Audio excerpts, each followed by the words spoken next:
Thrive Loud with Lou Diamond. Wanted in 25 states. Not wanted in 25 states.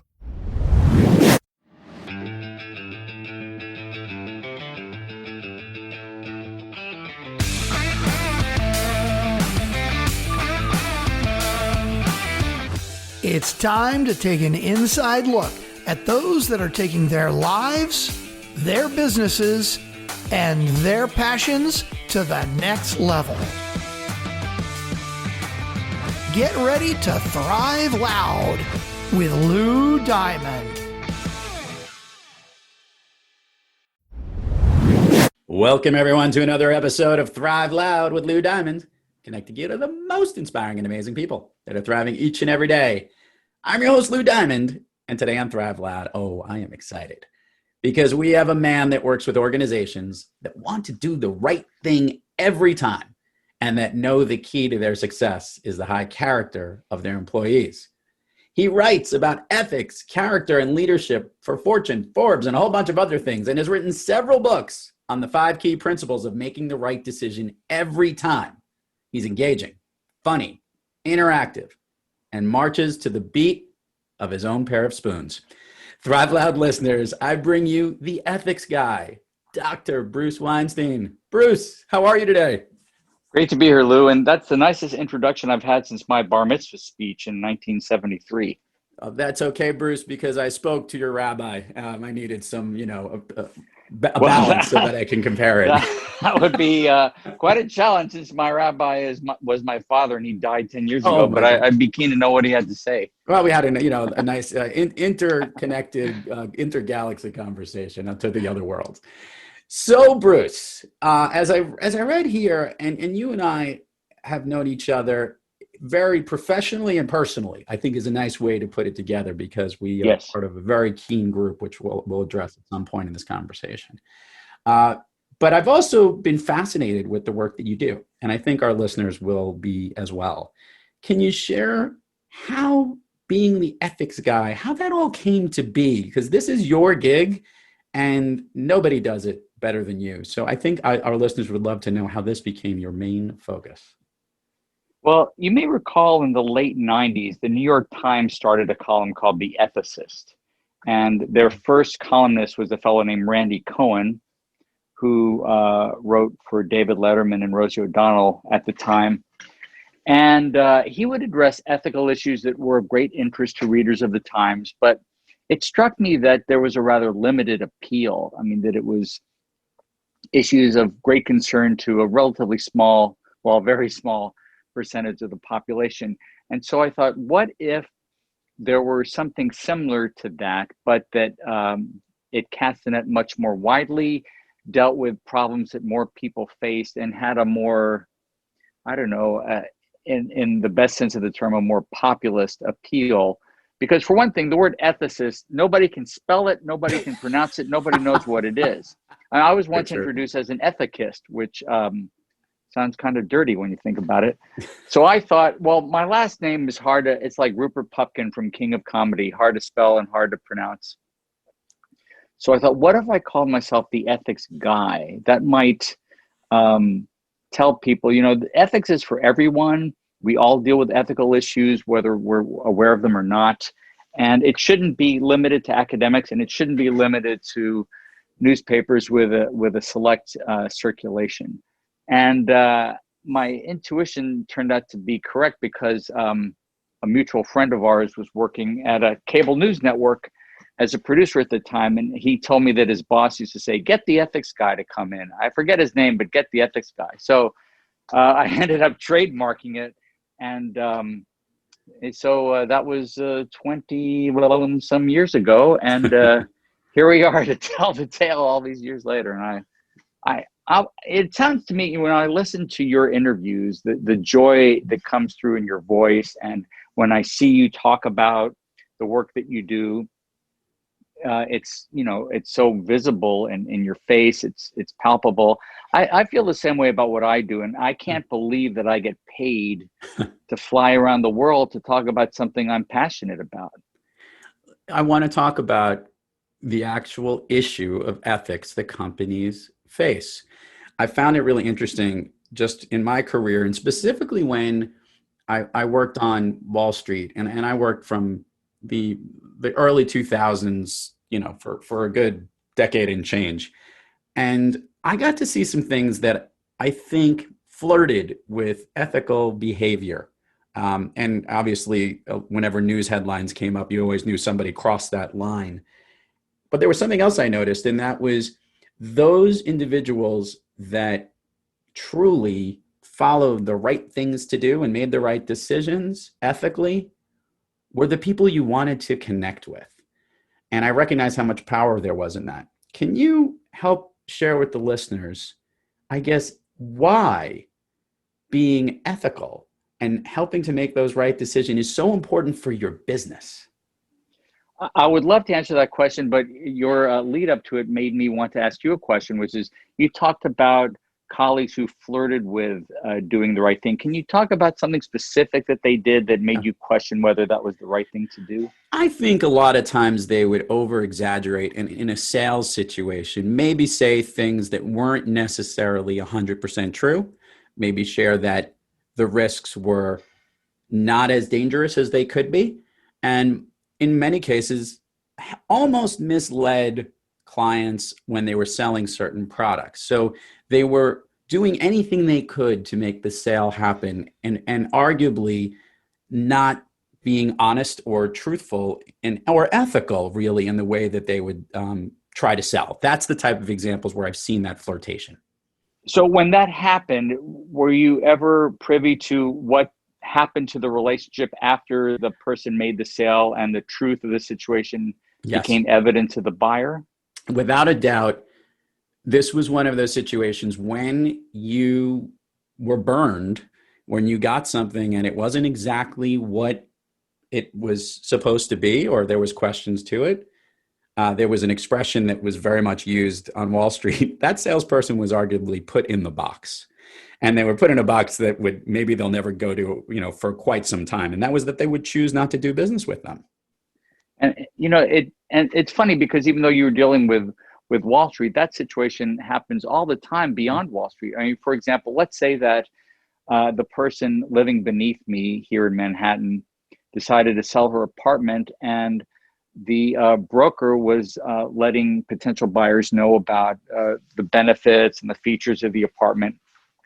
And let's say that the people visited it during the morning hours and it was nice and quiet. Well, it turns out that the person right above them, namely me, plays drums from time to time. And even though I have a rug underneath the drums, apparently some tapping can be heard. It's limited in scope and time, but if the potential buyers never visited the apartment when I'm playing drums, they wouldn't know that the person above them plays drums. And that might be a really relevant piece of information for them to have in making their decision. So legally, the broker might not be obligated to tell the potential buyer about this situation. But wouldn't you say that ethically that would be the right and good thing to do? Absolutely. And obviously, though, this is where that person might weigh the balance of, am I going to make the sale? Am I ever going to have to deal with that person again? Or more notably, it could also ruin the deal, right? I mean, they could basically renege on it because they weren't being as forthright as they should be. Well, it could ruin the deal, but let's say that you and your wife were the buyers, and then you find out later there's this drummer who lives above you, who plays from 12 noon to 12:30 p.m. every day, and you don't like it. And why didn't the broker tell me that? Not only would you not do business with that broker again, you're going to tell your friends and colleagues, don't ever, if you need to sell your place, you need to buy a place, don't deal with this person. That is 100% accurate. So it's bad word of mouth. And there's this company called Fiverr. It's an app, I guess, where you can pay people to do pretty much anything within the law's limits, which is pretty broad. And I remember there was, I don't know if this is still the case, but I remember when it first came out, you could pay people to stand in line at Starbucks and talk about the great product or service you offer, even if they weren't familiar with it at all. And the idea was you want to generate buzz. You want people hearing about this, this great podcast, this Thrive Loud podcast. You've got to hear it. And it might in the short term generate business, but if if it turns out that this is not a great product or service to begin with, how long is that positive word of mouth going to last? Right. Very limited within that. But this is where I'll go with. I think we all know that being ethical is good. We know that being honest and helping to do things in the best interest of others is something we always should do. I used to believe that, but now during the pandemic, I think we have visible evidence that this is not the case. There are just too many people. For example, masks can drastically reduce the likelihood of passing on the virus to somebody. That social distancing can drastically reduce the likelihood of passing on the virus to someone. So you can see for yourself outside in the world how many people care about loving thy neighbor.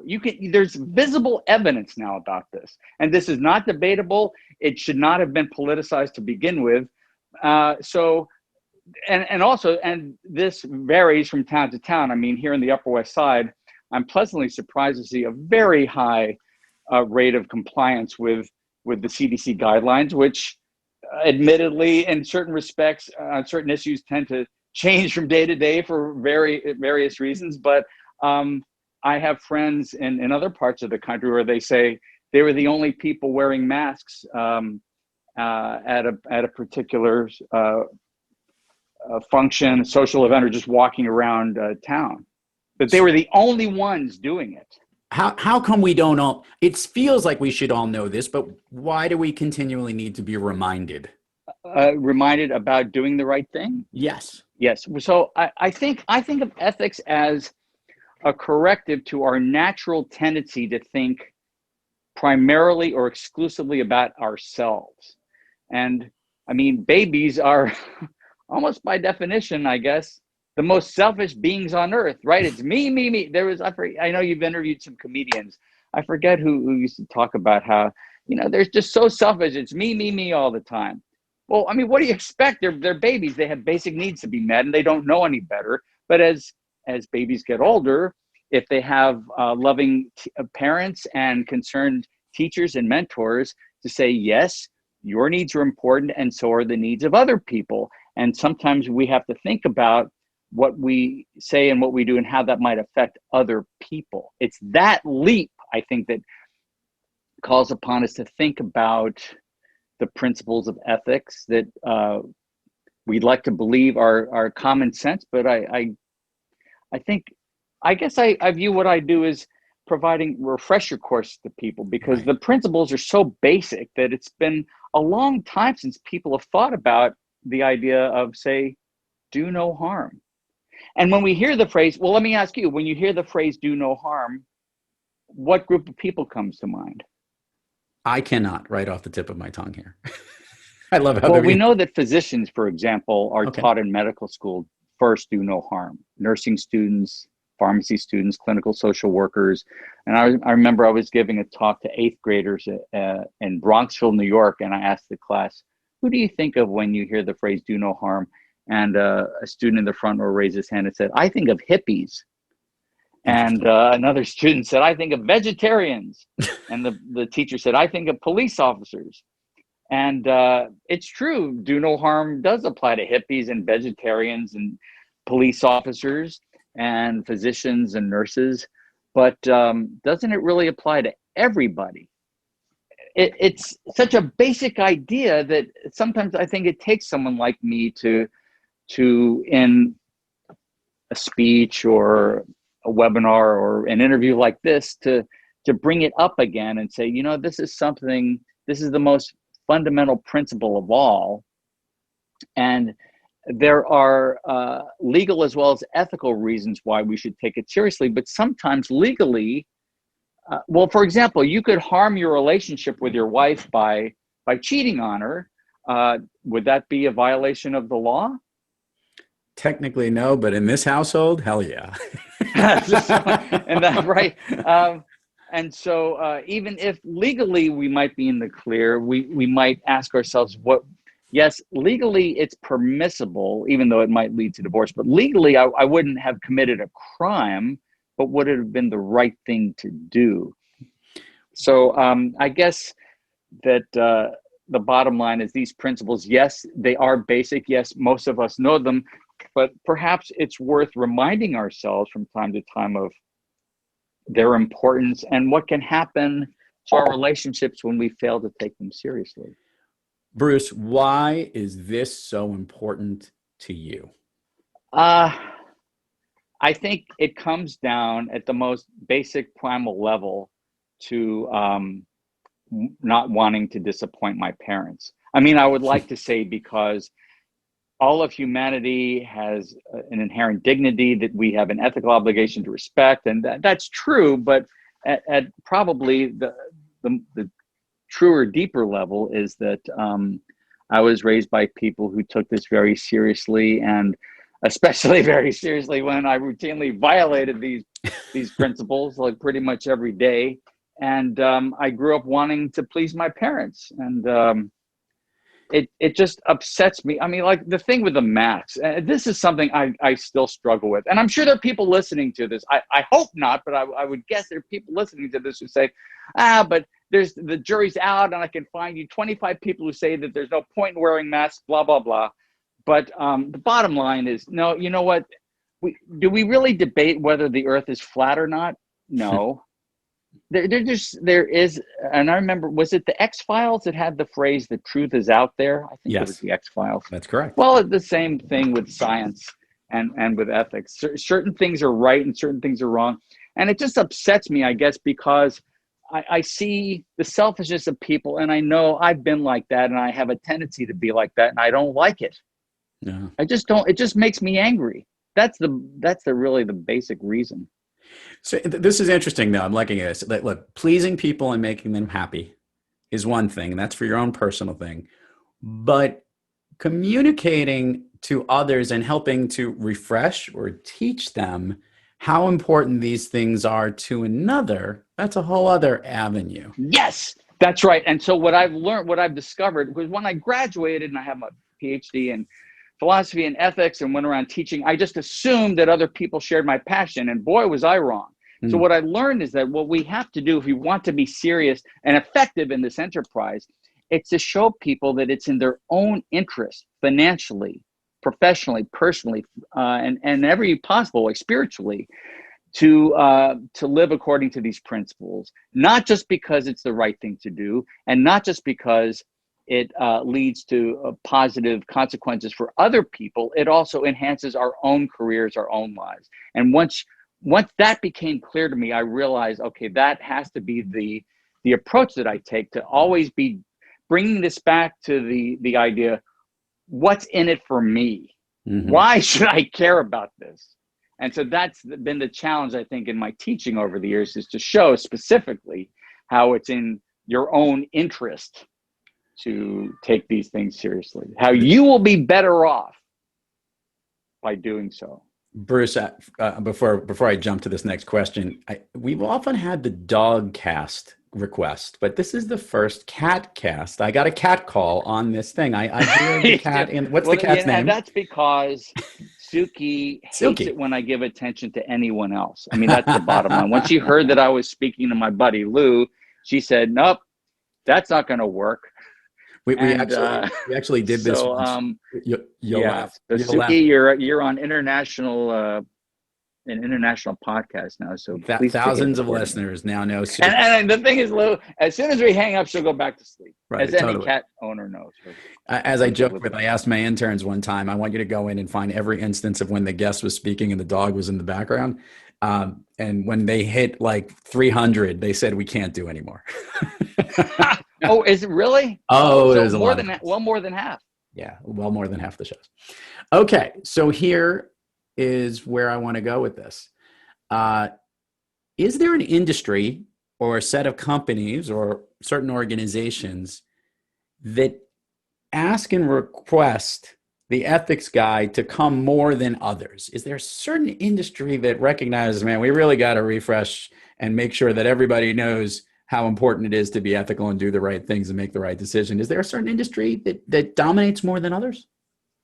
Well, it's a great question. And lately it tends to be the financial professionals, especially accountants and the banking industry. But it's particularly the compliance departments of companies that fly me around. I mean, most recently to Abu Dhabi and the United Arab Emirates, because the company's compliance department has an ethics awareness week, and every year they bring in an ethicist, sometimes from within the company or within that part of the world, sometimes from without. And looks like I'll be going back there to speak to another company. So more often than not, that's where the action is, that compliance departments, because they often include ethics in it, or are charged with letting people know that, okay, these are the policies and these are the requirements that you have to live by, but we hold ourselves to a higher standard, and we expect you to not only do what is minimally required of you, but to answer the question, what's the right thing to do? Right. And of course, then you're smack dab in the middle of ethics. There you go. I like it. I would love to know this, though. We all have days when we're kicking on all cylinders. By the way, hope you are doing well. I know that during the COVID rush, you actually had COVID and have recovered from it. You're feeling better today and every. Oh yes, feeling stronger every day. You know, it only lasted for a week and a half, but it was unpleasant. I'll just leave it at that. So, and of course, you know, when your physician says, "Okay, Bruce, it's day 10 that you really have to watch it," because that's when people end up on ventilators. I thought, oh, thanks a lot. Now it's a ticking clock in a Hitchcock movie. Okay, day 8, day 9, and nothing happened, but it was the fear of it. I'm not sure that was really the best way to convey that information, but yes, thankfully I did not end up on a ventilator. Bedside but matters. I got an article out of it. Well, there you go. So obviously we have days when we're kicking on all cylinders and we're thriving, and then there are days like those or other days where we're not quite on our A game. Dr. Bruce Weinstein, when you are having trouble thriving, who or what practice do you seek to get yourself back on the thriving track?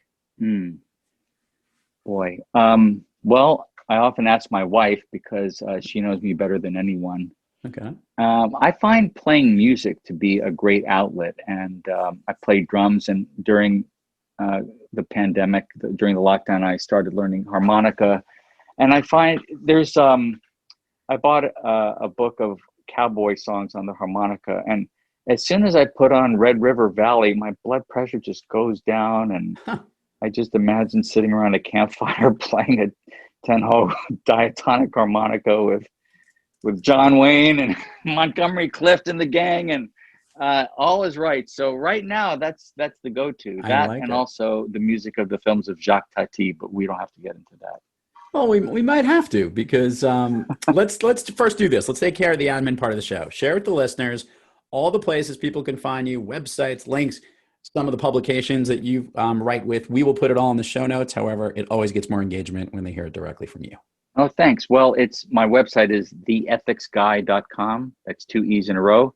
And as a bonus to people who've listened to this thus far, made it to this part of the podcast, if you write to me and say, I heard you on Lou's show, I will send you an ebook I'm really proud of called One LinkedIn Habit You Must Develop, about a very powerful way of using LinkedIn to enhance your relationships with clients. And it involves writing an unsolicited recommendation once a week. So if you'd like that ebook, or I can send you another one if that one doesn't tickle your fancy, but just write to me through the website, theethicsguy.com, and I'm happy to send you this ebook. Well, perfect. We'll put that. I won't put you on a mailing list. How about that? I just want to send you this ebook because I'm really passionate about that topic. We will put the link so they can get it right away. Right on your page. Isn't that cool? It's easy. Great. Wow. Permission, Bruce, to go down Fun Street with you. Not that we haven't been having fun the whole time, but permission to go down a real fun avenue. Please. Okay. Permission granted. So, do you have an all-time favorite movie? Hands down, it's a movie you probably saw in elementary school called The Red Balloon. Yes. It's a French film from the early 60s. There's almost no dialogue in it. It's 30 minutes long. And it's just a magical view of the world through the eyes of a boy in Paris who is befriended by a red balloon that follows him all over Paris. And it reminds me of being a boy and spending a lot of time in Paris myself. And the conflict is resolved non-violently, which is unusual. And it's really an allegory, and it's beautiful. Although I will say that the film I watch more than that is The Godfather, because I'm a man and therefore I love The Godfather. Kind of. It is. That's not to say if you're not a man, you don't. I mean, this is Logic 101. I'm not saying that only men like it, but a friend of mine says, look, if you don't love The Godfather, you lose your guy card. That's just how it is. It is, and it is a classic. So, but do you like The Godfather?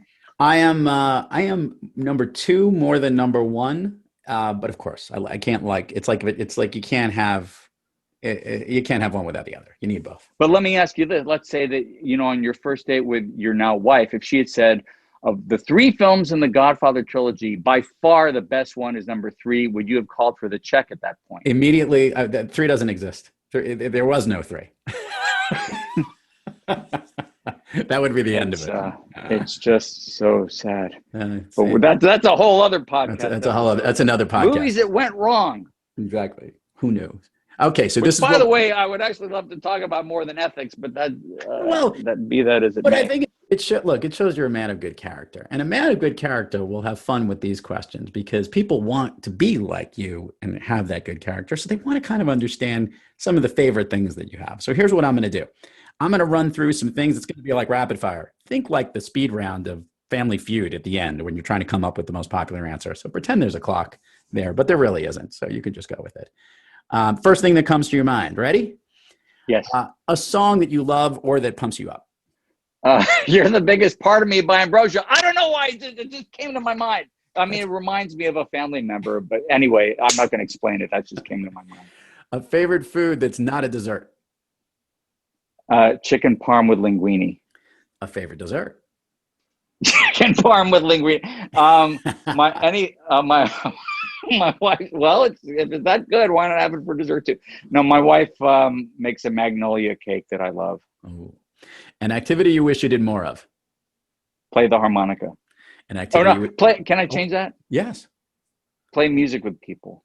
Oh, an activity you wish you did less of. Worry. If you can snap your fingers and go anywhere in the world, where are you? Paris. When did the drum playing shift to playing the spoons? It was never a shift. It was a parallel universe because my dad always denied this, but I have a better memory than he had. So he was just slapping them together at dinner once, and I picked them up and realized you could actually make music with these things. And I'd actually like to talk with you offline sometime about whether it makes sense to incorporate spoon playing into my keynotes, because I wish it did, because people enjoy it, but I'm afraid it might cheapen the message or take people out of it. Well, I don't agree with that. I think this is my 2 cents, and I think our listeners, by the way, we're going to play those spoons underneath us as this interview ends, just so your producers know, because I've found some of your production. Oh, wait a minute. Wait. I got them right here. I can play them live. Oh, you could do them live then. All right, well, go ahead. Before you do it, though, what I will tell you is that people love entertainment. And the fact that someone who knows about ethics, guys, can also play the spoons, let me tell you, that's a damn good sign off and mic drop at the end there. So I think, hey, let's mic drop this interview. Why don't you take us out here, Bruce? Okay. Give us a little jam, and then we'll sign off. This is unplanned, but okay. So I'm putting the mic down a little. Sure, I can hear you perfectly.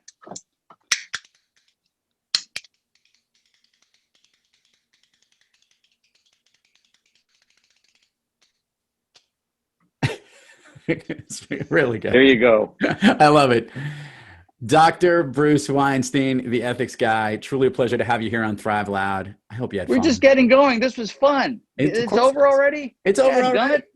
It's already. We'll let listeners know is we'll do an extended version of this somewhere else, and we'll the director's cut. The director's cut, exactly. Thanks again, Bruce, for coming on the program. Thank you, Lou. What a pleasure. Thank you so much.